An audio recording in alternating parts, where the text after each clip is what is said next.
Good evening. Happy New Year. It is January 5th, 2026. I got that right on the first try, January 5th, 2026. It is 6:30 p.m. We have our study session tonight, our first one of the new year. We have two items on our agenda tonight. We have amusement arcades and amusement centers, our licensing program for that. And our second agenda item tonight is the Wheat Ridge 2026 legislative agenda. So we will go to public comments as we always do for to start our meetings and study sessions. Citizens may comment on anything on the agenda tonight for a study session. They'll have 3 minutes. We have the lights on the desk there. I don't believe we have anybody signed up to speak tonight. So we will go ahead and go right into agenda item number 1. Deputy City Manager, Mary Ann Schilling, will you please introduce this item? I sure will. Start the year off with kind of a fun one. This is a bit of a relic from the past. It's a 1977 ordinance from when the city was just 8 years old that we think it's time to take another look at. So the main purpose of the amusement ordinance was for ensuring that amusement devices were not being used as gambling devices. And the reason that this is coming up for discussion right now is because of the upcoming Dave & Buster's that's going to be coming online over at Clear Creek Crossing. So when we're talking about amusement devices, we're talking about any device in which you insert a coin, a token, and that it can be used in the public as a game, entertainment, amusement, or test of skill. So when we're talking about that, we're usually talking about devices like pinball machines, claw machines, or pool tables. And the pool tables that have like the coins. So they don't include things like games of chance, like slot machines. So currently there's 3 types of amusement categories. We have arcades, which is for 11 or more machines. We have amusement centers, which is 4 to 10, and amusement devices, which is 1 to 3. In total, we have about 50 to 60 that are licensed in 8 locations. And right now we have 1 that is of the 11 or more that is at the Bolero, and it has about 38 machines. We have 3 at the amusement centers, so that would be like Long Shots or Clancy's, places that already have liquor licenses. And then the ones that have 1 are, the example that we found really quickly was that we have a Pokemon game over at the King Soopers. So this is what we're talking about when we're talking about amusement devices. So since 1977, when we're talking, there's really been a proliferation of home gaming devices. The number of these amusement arcades have really dwindled, and a lot of them right now are more like the family-oriented, like the Pokemon claw machine type things. So in addition to most of the venues, they're also typically at places that have liquor licenses. So we feel really good that with state gambling laws, liquor laws, and all of our local laws, that we have all the necessary tools to handle any potential unlawful acts that could occur at these locations. And so our police department has no issue with removing this ordinance.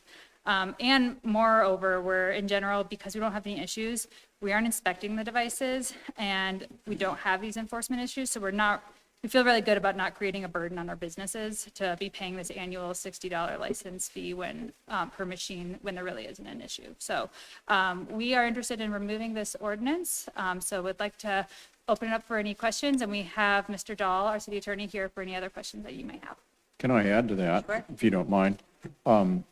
We included the entire ordinance or that whole code section in the packet, and you'll notice that in section 117, it says that the reasons for approval or denial, and those really do read as being kind of anachronistic or really out of date. The applicant, the manager, or either of them cannot have been convicted of a felony within the last 10 years. And again, think about King Soopers, has a Pokemon machine.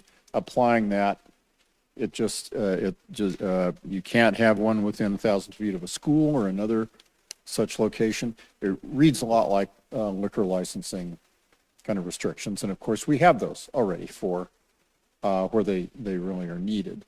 But that to me kind of underscores the fact that it has now become outdated. And if we were to try to apply this to the folks, or really apply the standards the way they're written, we'd be denying some licenses that I think comes a huge surprise to these businesses that are not in the business of gambling. they're in the business of entertainment, and things have changed, and we can regulate entertainment with the other tools that we have. So, questions, though? Thank you. We'll go to questions from council. Councilor Larson. Are how are the lottery vending machines at the grocery stores, how are they regulated?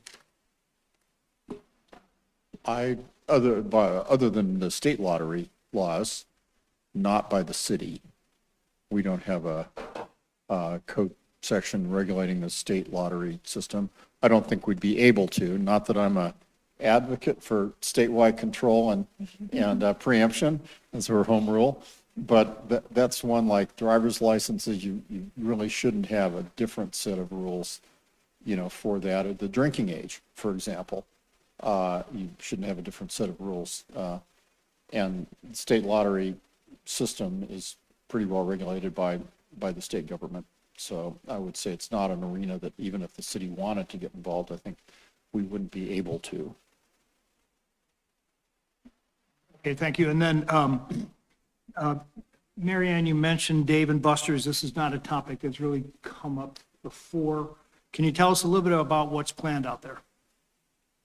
Actually, I talked to our community development director ahead of this meeting to get a sense of how many machines they were looking for. She said that they haven't disclosed that, so we don't have a number that we're looking at specifically. I would say if any of us have been to a Dave & Buster's, we can say it would be somewhere 50, 100 machines we're looking at, and it's about $60. It is $60 per machine with the license that they would need to get. Any other questions? Don't be shy. Going once. Okay.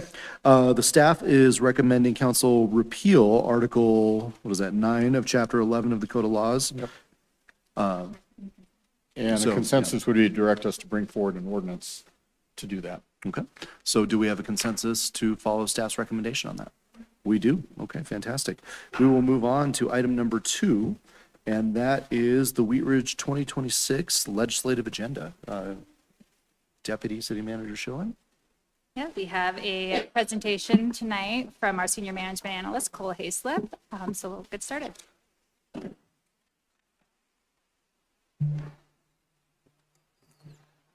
All right, thank you, Marianne. So we are here tonight to talk about the 2026 Legislative Advocacy Program. In the agenda for tonight's presentation, we're going to talk about the Legislative Advocacy Program as a whole. Then we're going to take a look back at 2025, some of the positions that the city took on legislation and what the results of those bills were. We'll take a look at the 2025 legislative off-season and cover some of the work that the committee did there. And then we'll take a look forward toward 2026 and finish up with staff's recommendation. So to begin with, the Legislative Advocacy Program was something that was formed in late 2024 in anticipation of the 2025 legislative session. At the time, some of the reasoning for forming it was that there wasn't a formal process for the city to determine which bills it would take a position on, when it would adopt resolutions in support or in opposition or to support amendments for a bill. And when CML was our primary source for this, there wasn't really an opportunity for the city to take more nuanced positions than those that CML was taking. So in response to those issues, council asked us to take a look at what we could do, and we proposed this legislative advocacy program. It is a 4-part program. It consists of the adoption of a legislative agenda. That's a high-level document which states across a variety of different focus areas, here's the types of bills that we would be likely to support, here's the types of bills that we would be likely to oppose. And that kind of sets the table for the city's lobbying throughout the legislative session. Also, as part of this program, we have a legislative committee. The committee is currently staffed by Councilor Rachel Hulteen, who is the chair, Councilor Larson, who is the vice chair, and Councilor Okada is our new member on the legislative committee. The committee's job is to kind of weed through the 50 to 100 bills that are introduced in a legislative year that have an impact on the city of the Wheat Ridge, and try to pinpoint 3 to 5 of those bills for the adoption of an advocacy position resolution and for staff to engage in targeted lobbying efforts on those bills. And you can see those are the other two parts of the program. Those advocacy position resolutions, which you can anticipate coming to the dais later this year, are resolutions that will state we oppose or we support or we would like to amend this bill for X, Y, and Z reasons. Once the committee selects an advocacy position resolution to move forward to council, that's what tells staff to go ahead and start lobbying on that bill. The reason why we start lobbying on the bill then, rather than once the resolution is adopted by the council, is because these things move really quickly. A bill can be introduced on a Monday. The committee might be able to take a look at it on a Tuesday. They can say, this is really important. We need to get lobbying out there, and we're going to bring a resolution forward. Well, a lot of really important things can happen in the 2 to 3 to 4 weeks that it takes for a resolution to get to council's desk. So that's why it's important that we begin those lobbying efforts when the committee moves it forward. That is really the rundown of the legislative advocacy program. I want to move on now to talk about 2025 and some of the positions that the city took and what happened to those legislation. I'm not going to go into too much detail on these bills, just kind of cover the title and what happened to them. There's more details in your packet if you're curious about what these bills did and why the city took the positions that they did. So the first one was SB 25001, the Colorado Voting Rights Act. The city elected to oppose this bill, and it ended up passing and was adopted. HB 251272, construction defects in middle market housing. The city supported this bill and it passed. SB 2530, increased transportation mode choice and reduce emissions. The city supported this bill as well and it passed. HB 251220, the regulation of medical nutrition therapy. We opposed this bill and it was vetoed by the governor after it passed the legislature. HB 251300, workers' comp benefits and proof of entitlement. The city opposed this bill and it ended up getting passed. So that's just kind of a brief rundown of what happened during the 2025 legislative session.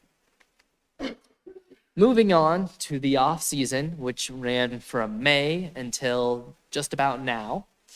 Some of the work that the committee did was to make an effort to outreach to our boards, commissions, and committees here at the city. We've got several of those bodies, everything from Planning Commission to the Idea Committee. And the Legislative Committee made an effort to go out to each and one of those bodies, have a discussion about legislative advocacy with them, introduce the legislative advocacy program so that they were informed of what was going on, and ask them for feedback on the 2026 legislative agenda. We took that feedback, which was largely some minor tweaks here and there, and we incorporated that into the 2026 legislative agenda. And we also informed these bodies that there might be an opportunity for them and the legislative committee and staff to collaborate during the 2026 session if, for example, the city was to take a position on a bill related to zoning or land use issues, and we were to begin lobbying on that, we might go to some of our planning commission members and say, hey, we've got a letter that we're writing. If you guys wanted to sign on to that, that would be great. We feel like that would just make our voice a little bit louder and get more community members involved in the city's advocacy. So moving on to 2026 and our legislative advocacy program in the committee. So what the committee has been doing the last couple of meetings that they've had is to take a look at updates to our 2026 legislative agenda. And again, this is our high-level policy document that says these are the types of bills we would support, these are the types of bills we would probably oppose. And we made several changes to the legislative agenda. We expanded the scope of home rule to include governance in that.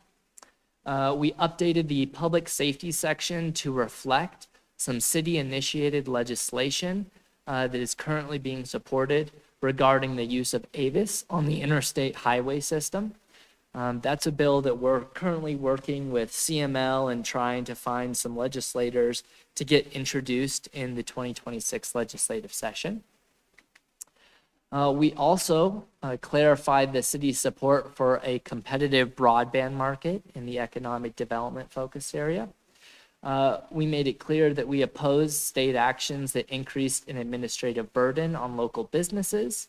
And we also added a new section focused on special district and utilities.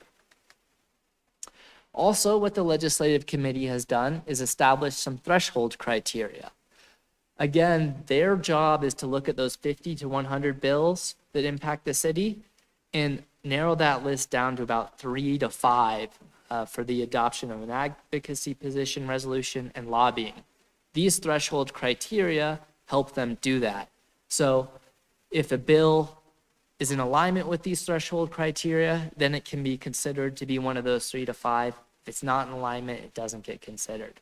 So these criteria are alignment with the city's legislative agenda, our high-level policy document, how much of an impact that bill has on the city of Wheat Ridge, and community consensus as determined by the city's elected officials. Also, to help them whittle down that list of 50 to 100 to 3 to 5, they adopted some priority areas. And what these say for them is that if a bill relates to housing, public safety, utility governance, or transportation, that's something that we might pay special attention to in a bill that would be more likely than others to land in that 3 to 5 bills that we focus on. Next steps for the legislative committee, they're going to start having bi-weekly meetings on January 13th, 2026, and that'll continue throughout the legislative session, which ends in May. The committee, again, will be reviewing those bills that impact the city of Wheat Ridge, and they're going to be selecting those 3 to 5 priority bills for council's consideration. And tonight, what we are asking for the council to consider is reaching consensus to consider adopting the 2026 legislative agenda at a future meeting. So staff would be happy to answer any questions about the program as a whole or the changes or any of the details that are currently in the legislative agenda. But for now, I'll turn it over to our mayor. All right. Do we have questions from council? Councilor Hulteen. Thank you. I'm just going to start with a quick comment, just in case you were looking at the packet. The table of contents page does not actually line up with the issue. So I just wanted to make note, ignore the table of contents. It's missing a section and it's out of order. So I just making note of that because I was like, wait a minute, we don't have the right version up here, but. Yes, yeah. one quick note on that. We are aware of the table of contents issue. We wanted to make sure we got this document in front of you now. That way, if you reach consensus tonight, you could consider adopting it in early February. And that aligns well with some of the actions that take place during the legislative session. But some of those changes in the document, like the table of contents, require work from our graphic design team. And that takes a little bit longer than we were able to get done in time for this meeting. So that's why there are some few things like that. And it may look a little strange in some areas, but rest assured when we get to that February 2nd meeting, all those tweaks will have been made. We'll have a solid table of contents for you. And since I've got the mic, I'll just make mention. First of all, I just want to recognize Cole. Like, we are so lucky and fortunate to have someone with the skills and just, I think, intellectual curiosity about this work. It makes the meetings go really smoothly. And a couple of things that we've really ironed out since we jumped into the legislative session last year, trying to figure out how and what we were doing while the session was going, is just having a better system for tracking the bills. Really using those threshold criteria is incredibly important. As Cole mentioned, CML does the lion's share of the lobbying for, its member constituencies, which is cities and towns across the state. This really gives us an opportunity for times where either maybe we're not in direct alignment, or if there's amendments that we think we would particularly benefit from. And so that impact on the city of Wheat Ridge is really actually our, I would say, our strongest threshold criteria. And it has really helped us make decisions. I mean, there's a lot of exciting bills that have some impact, but really drilling down on how much impact is this going to have on the city can help inform how much work we're going to do. And something I don't think Cole, I just got off a plane and my ears are still a little janky. So one of the things that we really try and just contemplate is not just what action we're taking, but to what extent we're taking action. So we talked about sort of tiering our action taking, which could be as simple as just sending a note to our representatives on our position. It could escalate up into sending, notes to all of the people on the various committees that have bills touching. And then it can really get to that highest tier, which is a real hands-on, in which Dan's been really good about giving testimony, like we're actually really in the messy business of the bill itself. So we do, treat the bills according to what their impact is and how much impact we think we can have. But I just really want to recognize Cole is a gift to our committee work, and we are off to a good start this year. So would welcome any thoughts, suggestions, questions from folks. Counselor Snell.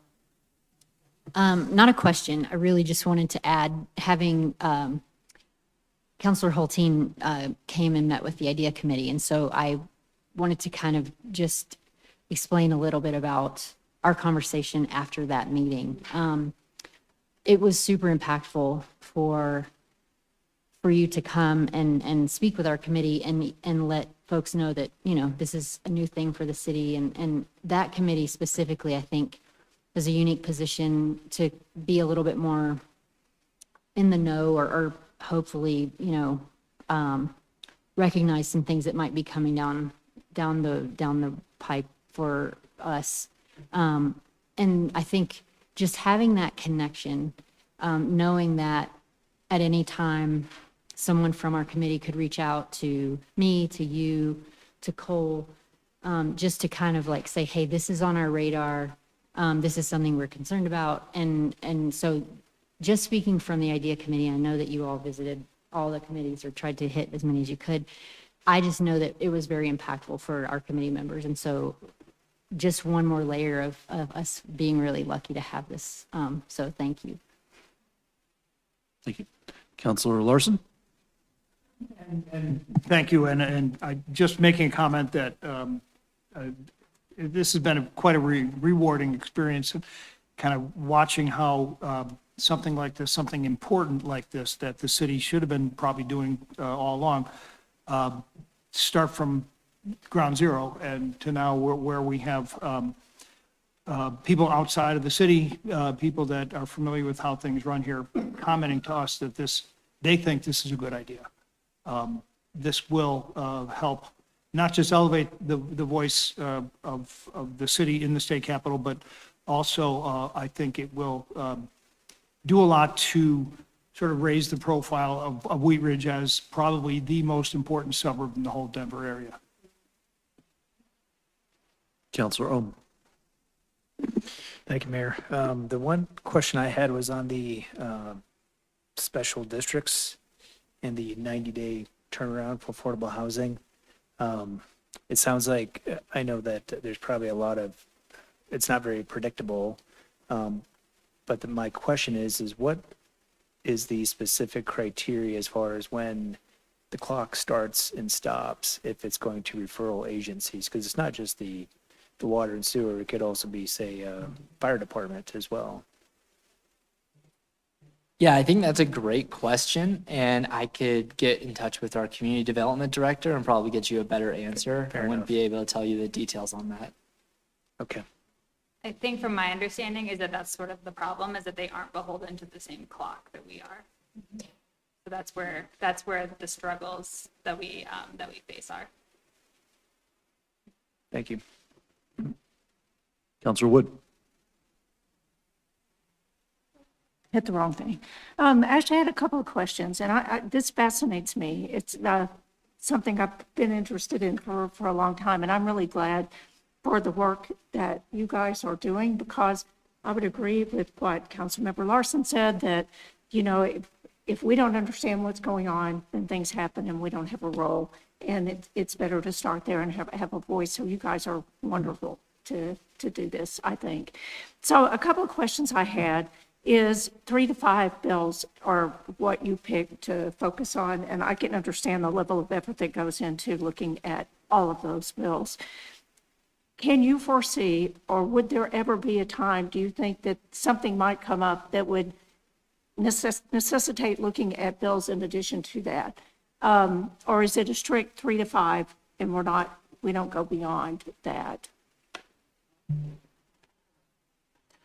Yeah, so the reason why we decided to focus on 3 to 5 was because we wanted to do this work with the existing staff resources that we have.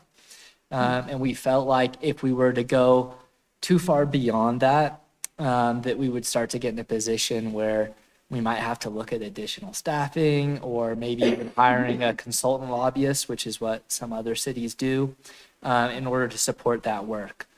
So the option to expand it exists, but there's a price tag. That's not to say, you know, if we were already at 5 bills and a really important bill comes down, we could always go to 6. We could make those things work. But to increase it substantially would require larger investment. I have another in this. I can wait my turn too. Go ahead. So another question that I have is trying to understand the process. And so the one thing I haven't quite gotten a hold of is, does the committee have the autonomy to take the position to support or oppose? And I can understand the necessity of having that. So that's the question, I guess. Yeah. Thank you, Councilmember Wood. That's a good question. And we actually, last year, as we ran into this issue, Appreciate that. the legislative session moves with or without us, and this committee meets every other week, and the time lag between a bill getting to the committee contemplating the position, taking a position, and then being able to prepare it for a packet to come to council for contemplation could be actually a full month, in which case we're losing important windows of influence. So we decided last year and got permission from our colleagues that when we take the vote in the committee, that is when we take the position. We will still bring the resolutions to council so that we're actually as a council voting. I think the resolution, whereas statements are really important for us to have clarity, both publicly and within the city on why we're taking the positions that we are. But we did run in last year. We realized that to have to wait for the process for everything to come here was losing important windows of opportunity. So we are, with the adoption of the legislative agenda, we will be taking action on behalf of the city to take those positions.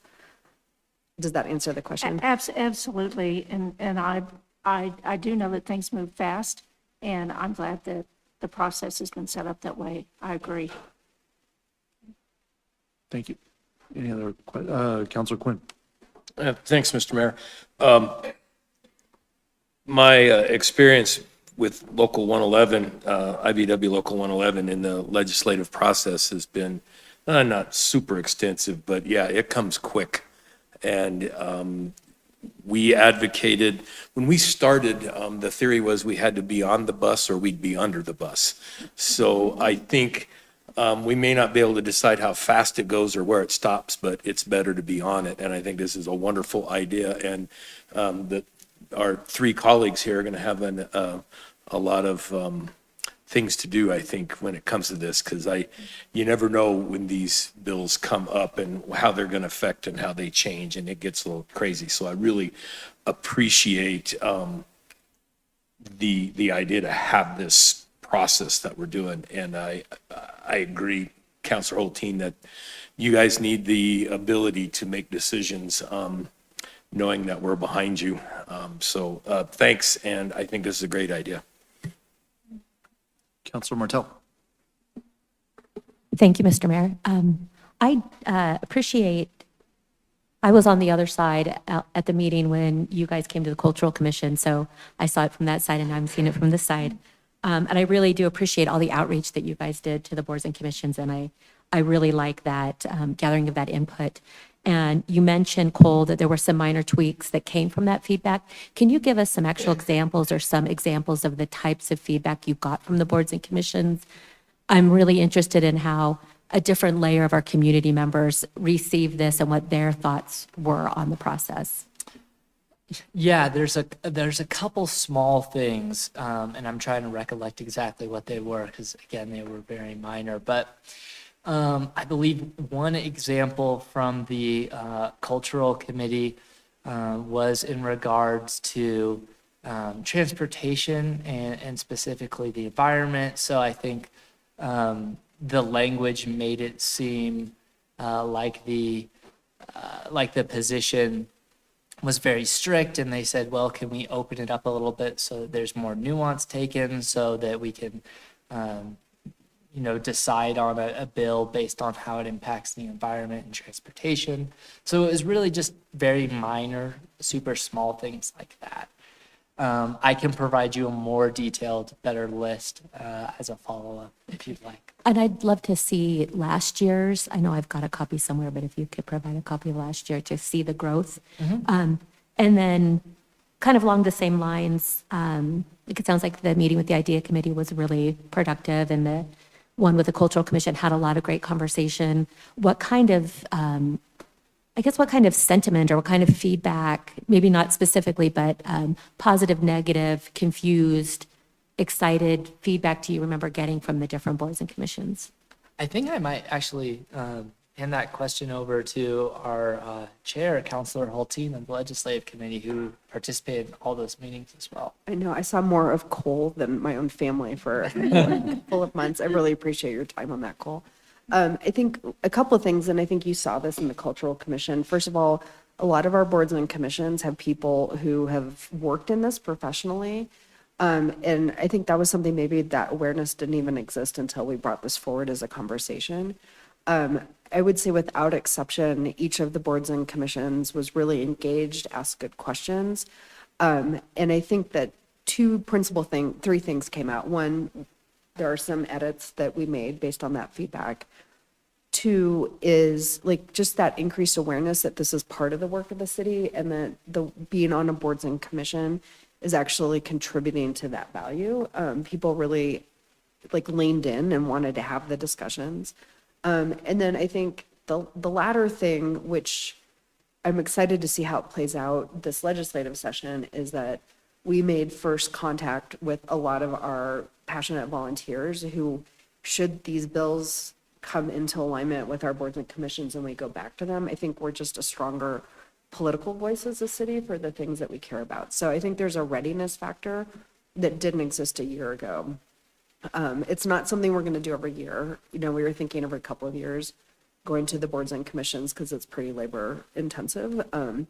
But it was really valuable to do the first time. Thank you. Any other questions? Counselor Holton? Sorry.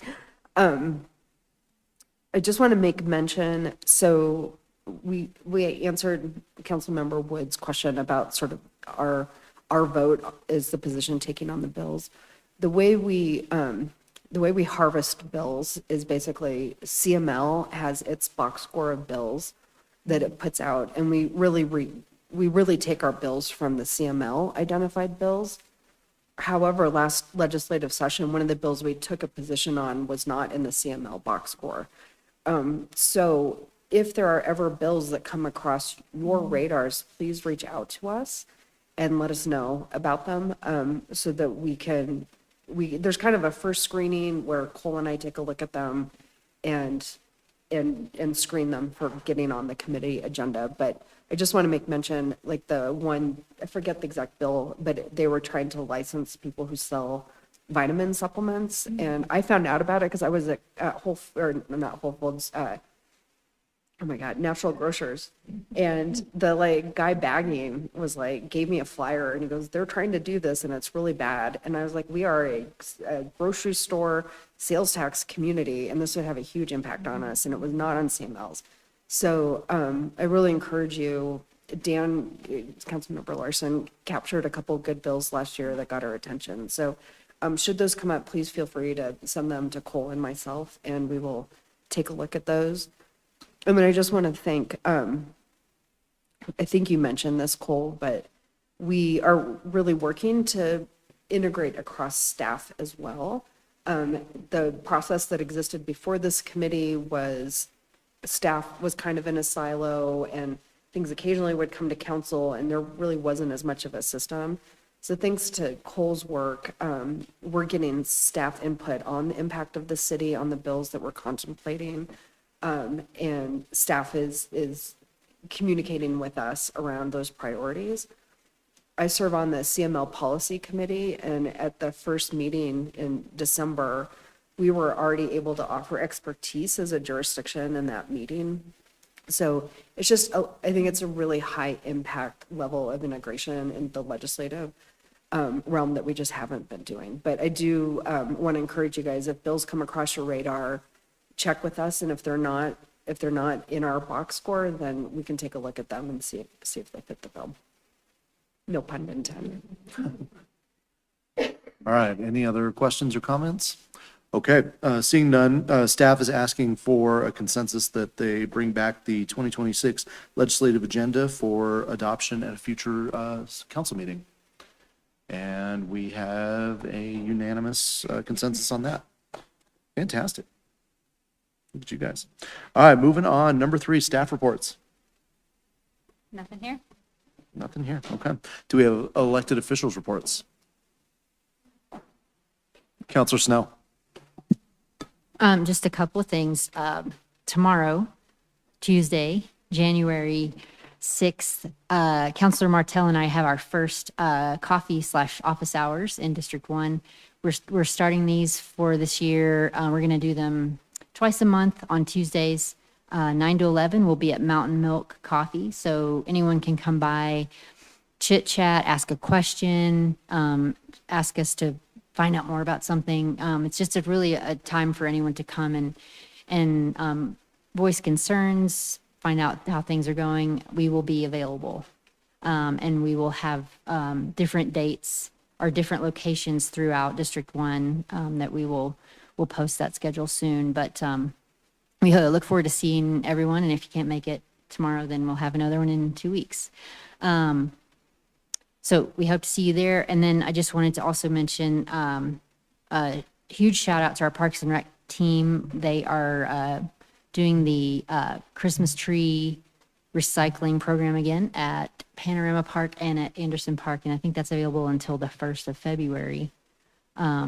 So if you want to recycle your tree, make sure all your ornaments are off. And your tree will then be turned into mulch, and then it will be in one of our parks. So it's kind of cool. So thanks to them, and just a happy new year to everyone, and happy new year to us as a council. I'm really looking forward to some good work this year. I value all of you very much, and so I'm looking forward to good work. Thanks. Thank you. Counselors, Larson. Thank you, Mayor. And at a previous meeting, members of council were asked to kind of take notes, mental, written down, or other kind of notes on the reopening of Wadsworth and our impressions. So I did that. And I'd like to just go over these very quickly. I would like, and I don't know if you saw in the today's Denver Post, there was an article that apparently been written, I'll bet it would have been written a couple of weeks ago because it was not really up to date. But I would like to offer a hearty welcome to the removal of traffic cones on Wadsworth Boulevard. From now on, a routine trip to Safeway for me is no longer the motoring challenge that it has been for the past 4 years. But first, these CFI things can take a bit getting used to, such as always looking for the direction signs. When in a left turn lane, the traffic going the opposite direction is now on your right instead of always being on your left. Never make a right on red, ever, onto Wadsworth from either east or west, 44th or 38th. Wait for the green light. Never make a U-turn on Wads at either 44th or 38th, ever, at any time. Don't do it. My personal observations of some things on the Wadsworth project that may need attention. Timing of some of the traffic lights could use some fine tuning. For example, while attempting to turn left from southbound Wads into Safeway at 39th, my turn was blocked by northbound traffic, and the green turn arrow was way too short to allow traffic to clear. On eastbound 44th, past Wadsworth, the lane shift before the light advance may be too sharp, particularly during wet or icy conditions. Use caution. Landscaping will improve the visual experience once trees and bushes grow in. My concern is that the trees planted in the median will not survive for long, given the harsh conditions they are subject to. Finally, it was only a matter of a few weeks after installation of the 20-foot sound walls along the east side of Wads at 36 that someone decided to tag these structures with some sort of illegible spray-painted message. I noticed this unwelcome graffiti over the weekend, and rest assured, it will be removed shortly. Otherwise, a very welcome finale to the great Wadsworth reconstruction project is now in the books. I look forward to a safer, more dependable commute for the 40,000 daily motorists that traverse the busiest street in Wheat Ridge, and with the city's continued support, we can anticipate renewed interest in commercial activity along this vital transportation corridor. Thank you. Thank you. Councilor Martell. Along those lines, I just want to report back to Councilperson Hulteen that I did indeed drive one of the continuous flow intersection turns today for the first time, and it was a huge success. And it was crazy to drive on Wadsworth and have 3 lanes. I thought I was in the wrong lane, or I thought my lane was going to end, but it didn't. So it was great to experience it, and hopefully we'll start seeing some more economic growth around Wadsworth. Thank you. And Happy New Year, everyone. Councilor Hulteen. Thank you. Council Larson stole some of my thunder, but gets a gold star for the report. That was awesome. I have a lot of neighbors that are really glad the construction is formally done. I've gotten a lot of notes. A couple things that I want to add to Councilmember Larson's report. One is if you are going eastbound on I-70 and you are getting onto Wadsworth, southbound Wadsworth, you now actually have a continuous lane. There were constantly like rear ends there, so that flow has really improved quite a bit. And I also just want to make note of the bike ped improvements are pretty significant. I was personally concerned that in the intersections of 38th and 44th, that you wouldn't be able to cross because of that continuous flow traffic pattern. But if you hit the ped activated system or a button, you will actually get a significantly timed opportunity to cross either on foot or on your bike. So that is in there, but it's not going to do it automatically. So I would, now that I'm back from vacation, I'd love to work with the city to do some messaging, reminding bikes and peds that they need to push the button in order to get the type of signal crossing that they need to get across. But even the short time before I left on vacation and even driving home tonight, there are just more bike peds out too. People are actually using the wide pathways. So the street looks beautiful. I'm not missing the orange cones. Thank you to everyone who had the patience for the years of that construction. District 2 is glad it's in the rearview mirror, but we've also observed some small tweaks that hopefully we can work with Public Works and our contractor to resolve before we officially do this with our hands. But it's a nice way to start the new year. Thank you. Councilor Wood. All right, you guys, I had something I wanted to bring, but it's a little nerdy, and I thought maybe I would skip it, but it actually fits right in. Because when Councilmember Hulteen talked about bike ped and the improvements, that's what I really wanted to focus on, because the city has made such a concerted effort to do this, and sustainability overall, in reading through the legislative agenda, is almost top of the mark. So today in the Colorado Sun, there was an article that said, among U.S. states, Colorado ranked 26th in carbon emissions. So right at the midline for all the states. And we are so environmentally conscious in this state, I think that we would think that we wouldn't be that far up, that we would be further down than that. But I think that and then they go on to say that most of Colorado's emissions come from energy production and consumption.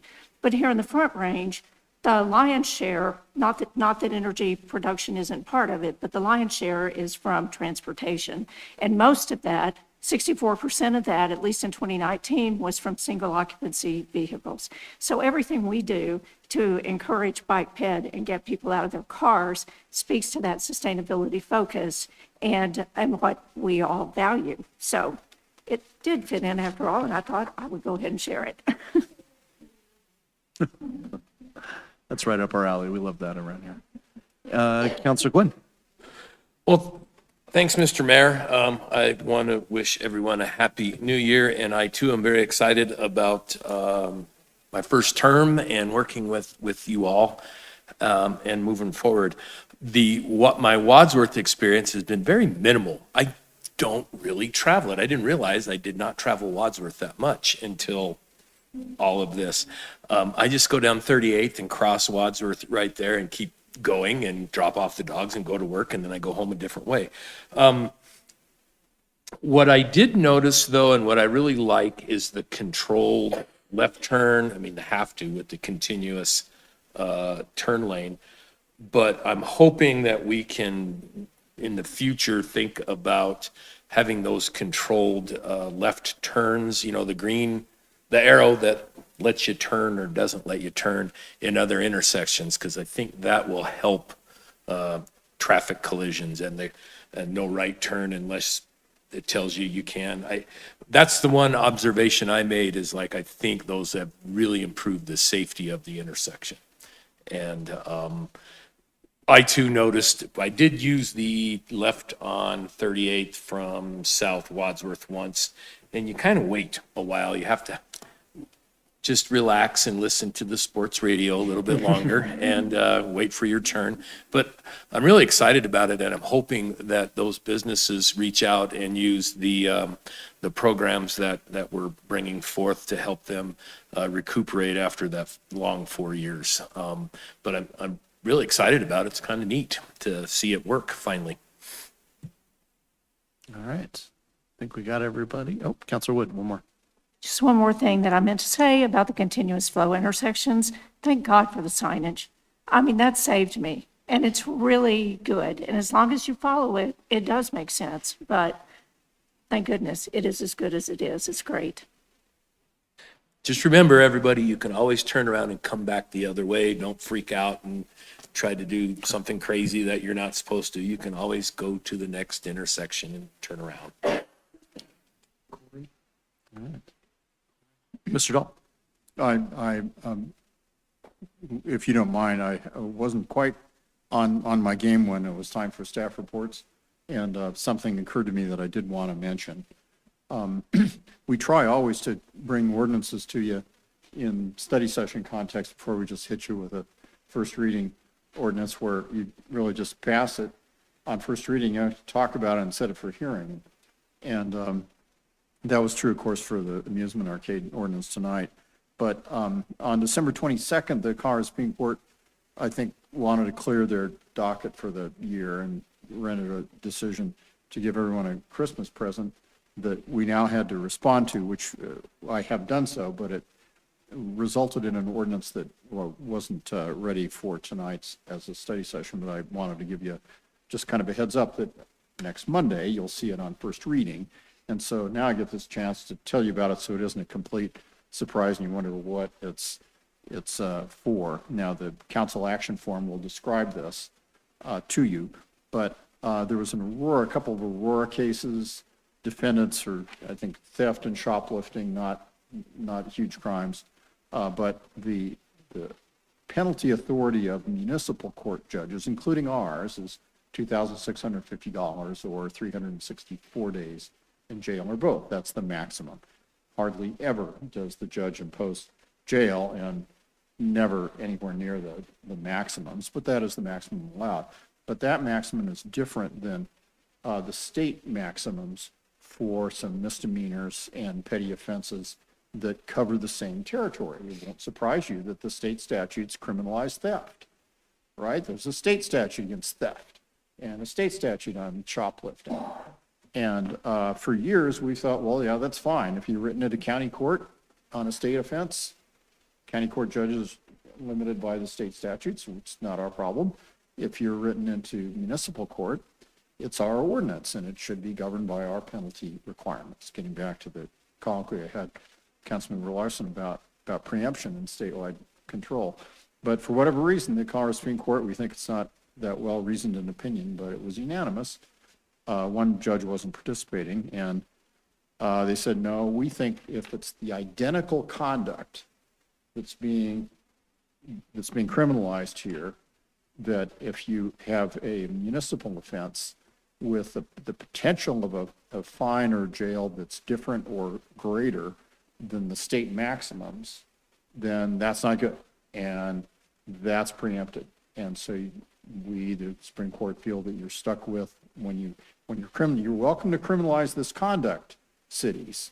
But when you do, and it's identical to a state offense, theft of property which between $300 and $500 or something like that, that's how they're written, then you're limited by the state maximums, which really the CML put out a memo, and so all the city attorneys are reacting to that because everybody's got this $2,650 maximum fine in their city code. We have it in ours, this book right here, that a brand new version was given to me by the deputy city clerk, thank you, tonight. So that has resulted in the need to do an ordinance that says, look, where the conduct is identical under our code to state statute, then municipal judge are limited to these numbers. In practice, it's not going to change really the kinds of penalties that the judge imposes. But in those two cases, they were remanded because, and we don't want to have that, obviously, for our municipal offenses. So you'll see an ordinance on first reading that does this and clears that up. And I've spoken with the judge about it too, Judge Lucero. He's probably going to enter a standing order in the municipal court that says the same thing, and then we will have covered it both ways.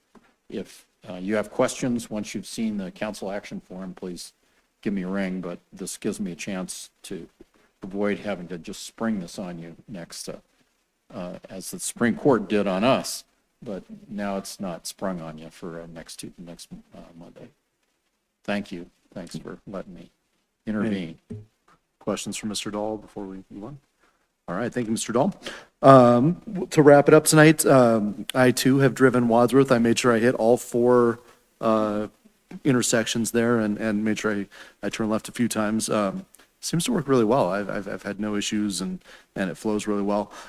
Speaking of Wadsworth, the Wadsworth Grant Recovery Program for the businesses on Wadsworth, the deadline has been extended to January 31st for businesses to apply for that. So highly recommend they get on and visit Local Works. I think it's Local Works' website to check that out. They can also look at the Business District website. There's a link there as well. This Saturday, we have coffee with the mayor at Mountain Milk at 9 a.m. So it'll be 9 to 10:30, 11 o'clock-ish. Hope everybody can make it. We had a really productive one a month ago, and that flew by really fast that month. So I look forward to everybody seeing, again, Mountain Milk, 9 a.m. on Saturday. And then we have our next meeting here, January 12th, 6:30 p.m. It's our first meeting of the year. We'll be electing a new mayor pro tem, and we got a bunch of other stuff going on. So seeing nothing else, it is 7:24 for the clerk, and we will adjourn our study session.